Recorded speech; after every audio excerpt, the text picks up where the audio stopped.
കായ് കുറെ ഉണ്ടാക്കിയിട്ടൊന്നും കാര്യമില്ല. ഇങ്ങനത്തെ ഒരു ഐറ്റം വാങ്ങിയിട്ട് അയിമൽ ഇങ്ങനെ ചാരി നിൽക്കുമ്പോൾ കിട്ടുന്ന ഫീൽ ഉണ്ടല്ലോ, അതാണ് അന്തസ്.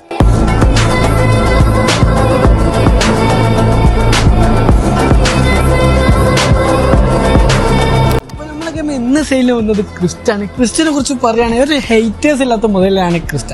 അത്രക്കും നല്ല ഫീച്ചേഴ്സ് ആണെങ്കിലും ഡ്രൈവിംഗ് കംഫർട്ടും കാര്യങ്ങളൊക്കെ പക്കായുള്ള വണ്ടിയാണ്. ഒരു സിംഗിൾ ഓണർഷിപ്പ് ഉള്ള 2021 മോഡൽ വരെ ഒരു ക്രിസ്റ്റ, അതും ഓട്ടോമാറ്റിക് വണ്ടിയായിട്ടാണ് വെഹിക്കിളായിട്ട് ഇന്ന് വന്നത്.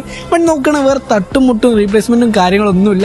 വണ്ടിയാണ്, അഥവാ HR രജിസ്ട്രേഷൻ ഉള്ള വണ്ടിയാണ്. വിത്ത് NOCയിലാണ് വണ്ടി നിങ്ങൾക്ക് നമ്മൾ തരാൻ പോകുന്നത്. വേറെ തട്ടുമുട്ടും റീപ്ലേസ്മെന്റും കാര്യങ്ങളൊന്നുമില്ല. മെയിൻ ക്ലാസും കാര്യങ്ങളൊക്കെ ആണെങ്കിൽ വരെ ഒറിജിനലാണ് വരുന്നത്.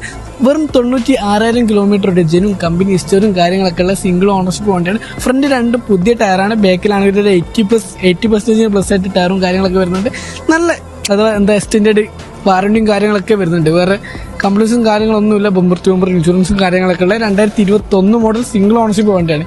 ഈ വണ്ടിക്ക് നമ്മൾ എക്സ്പെക്ട് ചെയ്യുന്ന പ്രൈസ് വെറും 18,60,000 രൂപയാണ്. ഇതും പ്രൈസ് നെഗോഷ്യബിൾ ഒക്കെ ആണ്. അപ്പോൾ ഈ ഒരു മുതൽ എടുക്കുക ഇൻട്രസ്റ്റ് ഉള്ള ആൾക്കാർ